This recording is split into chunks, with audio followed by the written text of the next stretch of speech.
What's going on, everybody? Welcome back to BT Willa's Garage. I'm trying to beat the rain today, so we're going to make this super quick. I hope to have this as the quickest Acura MDX oil change video on YouTube. So these MDX Type S's are new for 2022. They have a 3.0 liter turbo engine. This is the same process as the 3.5 liter non-turbo or naturally aspirated models. Here is what we're going to need. I like to use a creeper to save my back. We're going to need a 17 millimeter for the oil pan bolt. We're going to need a torque wrench, breaker bar, oil filter wrench of your choice. They make one that cups on, and this one's adjustable where it squeezes on. We're going to use a piece of cardboard to help not get oil on the chassis. We need 5.5 or 5.6 if you're naturally aspirated, as in the non-Type S Acura. Liters of API certified 0W20 synthetic oil. We've got our Acura OEM oil filter. We've got our oil filter gasket here for the, our drain bolt gasket. You can buy those on Amazon, I'll link them. I'm gonna use a funnel to make sure I don't spill, a cold Corona for lubrication, as well as some gloves and a jack stand so I don't kill myself with this adjustable suspension that I do not trust. All right, let's get started. So we're going to take our Rhino ramps and line them up with the front tires. Looks like we're pretty safe to clear.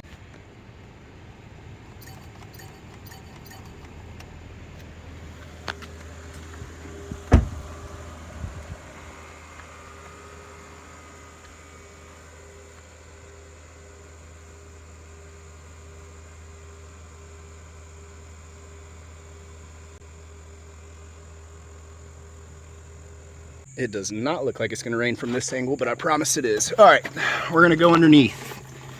Keep going. Keep going. Right here, you're going to see engine oil. That's that 17 millimeter. They marked it for us, so we know where it's 30 foot-pounds torqued. It is very hot right now. If you look to the right of that, right here, and I can reach my hand from here, that's where we're going to put our wrench to get our oil filter out. This is also going to be where we stick that piece of cardboard so that the oil goes right here behind the passenger tire. And we're going to try not to spill it all down here, which it will do if you don't use that piece of oil. All right, let's go ahead and crack the filter and put our engine oil underneath the engine hood so we don't crank it without oil in it. That would not be fun. So this would be a good time to put our gloves on. I'm going to open up. Now, if you never popped the hood on an Acura, it's located right here. Right here. There's the brake pedal.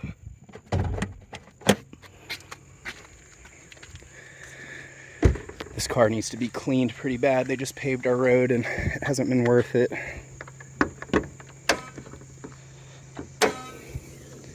Alright, so like I said, guys, what I like to do, and this is a good practice, is to put the engine oil here. That way you can't shut your hood and want to crank the car and you see it if you're in the passenger or the driver's seat. Before you crank your car, you know, you don't want to run it dry. Some people do this, others don't. I just always like to make sure I'm not going to have any issues taking the fill cap off. I'm just going to leave that kind of, you know, breathing there. So one of the items I didn't mention is a drain pan, you know, something to keep the used oil in. We're going to go ahead and slide this underneath, get it centered where that drain bolt is. Keep in mind that it's going to shoot out very heavily, so move it a few inches, if not a foot back from where you think it's going to be. Guys, I've got my jack stand right underneath the suspension arm here. Alright guys, that breaker bar made easy work of breaking loose of that 30 foot-pounds. I'm just going to twist this, hold it in as much as I can because the engine oil is very hot. And as soon as I feel it about to come out, I'm going to get my hand out of the way so I don't get burnt. Well, I accidentally stopped the camera there, but you can tell it was pretty much perfect from the lack of spilling. That dripping's just from where I was loosening it. And now I've got that covered too. All right, we're going to let that drain all the way. Then we'll put our drain bolt back in and take the filter out. So I've got my torque wrench set to 30 foot-pounds, and I just checked it. You guys will have to take my word for this. If you've watched my content, you know I know what I'm doing for the most part. That's 30 foot-pounds per my cheap torque wrench, and it's lined up at that green mark. So I trust the factory, they did it correctly, but always check it yourself just to be sure. Now let's drain the oil filter. So I have no idea if this is gonna work, but I've got my cardboard underneath the oil filter, which you can kind of see that blue right there. So it's going underneath it, and my hope is that it drains to this point, which is underneath this guy. I know that's hard to see, but I hope that makes sense. I'll let you know if it works. I'm using my oil wrench, my adjustable oil filter. So the adjustable oil filter wrench did not fit well, so I'm going to use this one that's made for Honda that I have for my old Civic Si. It does fit the MDX filter, so I'm going to use it with a breaker bar. So that fit and worked like a champ. Hey, look, it's working. Use your cardboard, ladies and gentlemen.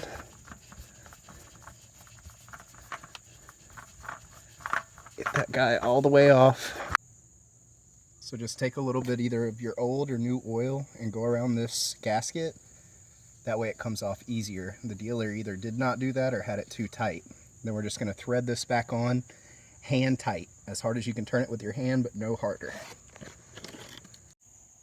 Okay, so now that we have our drain bolt back on, torqued to 30, and our oil filter lubed and hand tight, we can take off. Make sure you're taking off the oil one. Insert our filter. Now, in order to not have two leftover containers, I'm going to start with the 2 quarts that I have here. And for my engine, just above 2. So for my engine, I need 5.5. For yours, you may need 5.6.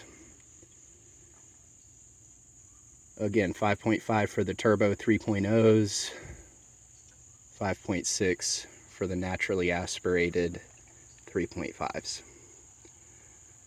All right, that's 2, just under 3.5 to go. So this orange dipstick here in front of the Acura symbol is your dipstick. I'm still on that little bit of a decline, which is okay for the way that the motor was leaning. But before I crank it or anything, look at that. It's reading perfectly full. You guys can see that. So we'll check that again on an even surface, but just since it's my first time doing this, just want to make sure before I crank it, we're at an appropriate level. That was 5.5. Now, what we're going to do is dispose of the old oil by pouring it into that empty container that we created. That's a good trick for getting it to the recycle center or a Napa AutoZone. Anywhere that sells oil has to take it for the most part. If you did spill oil, which I spilled like a drop, your boy's doing pretty good these days. But if you did spill it, you can use kitty litter or sand to help absorb it. So I'm going to get rid and dispose of this cardboard safely in the trash, and then we're going to learn how to reset the maintenance reminder. Then you guys are done. You're back on the road. Alright guys, don't forget to check for leaks. I just got done giving myself a bath like a baby duck because I put the back of my head in oil whenever I was trying to get that filter out. But we need to reset the maintenance reminder. We're still on the Rhino ramps. Crank up your MDX. Make sure the lights on the dash are looking normal. Put it in reverse. Oop. About forgot to lift it. Try to hold the camera still. See it lifting. Did you take out your jack stands? Did you take out your jack stands? Good.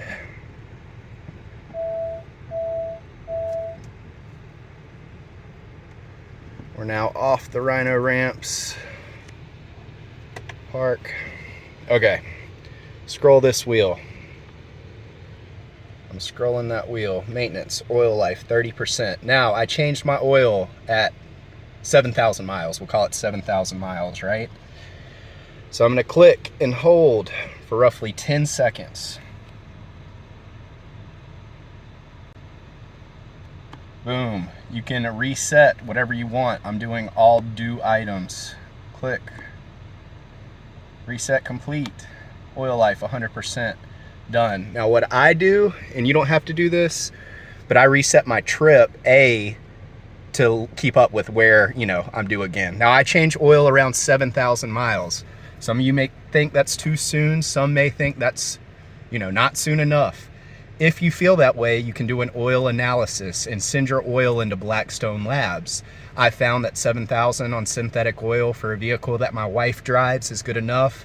This car may be wide open throttled 25 times during an oil change like this. If this was my vehicle, I would change it around 5,000 because I wide open throttle multiple times a day, maybe even 3,000 on certain race cars, but that's up for you to decide. Thank you for visiting BT Willis Garage. If you found this video at the top of YouTube, great. That's what I do for a living, so I hope it makes it there in the next few months. We'll see you soon. Take care.